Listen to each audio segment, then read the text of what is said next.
All right, I'm back for DustCS's ongoing coverage of ESL Challenger Atlanta, and I'm here with Sense, the recently added addition to Apeks. So to start off, you were placed a fairly storied player on Apeks in the form of Stico. What was your first reaction when you heard the news that you were going to be called up to the main team? I mean, my first reaction was that I was really glad, really happy.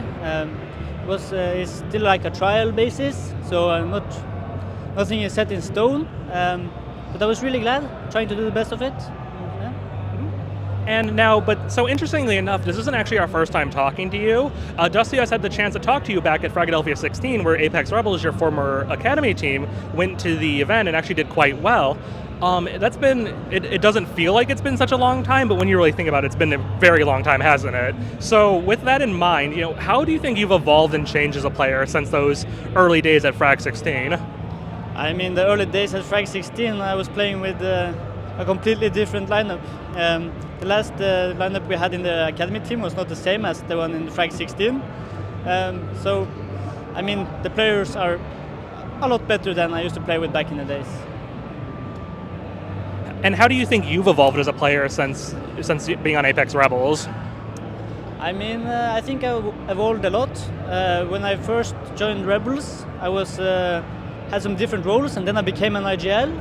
And now that I got the call up to the main team, I'm playing like lurker and anchor position. So it's been a fun journey.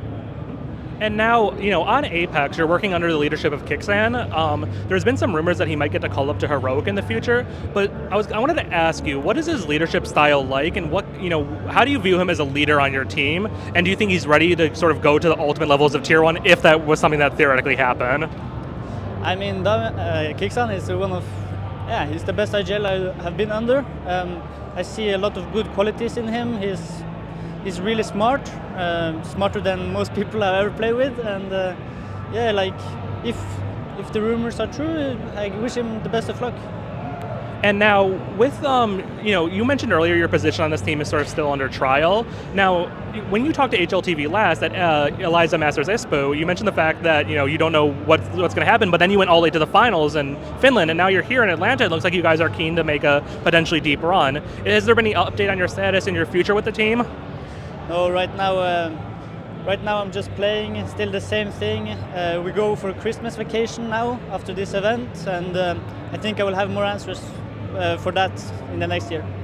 And you also mentioned that you've been doing a lot to improve your English, and that is something that maybe you thought you struggled a little bit with in Finland. How has it been going since then?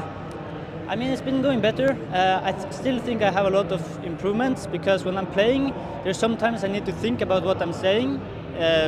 But when I was calling in like Norwegian and speaking Norwegian, it's like everything goes automatically, So I think it's going better, but it can be definitely better.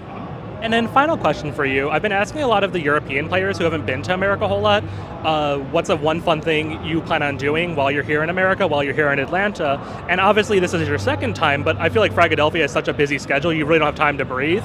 With the fact that you guys, have some free time between matches, what's like the one main fun American thing you're planning on doing here while you're in Atlanta? Eat American food.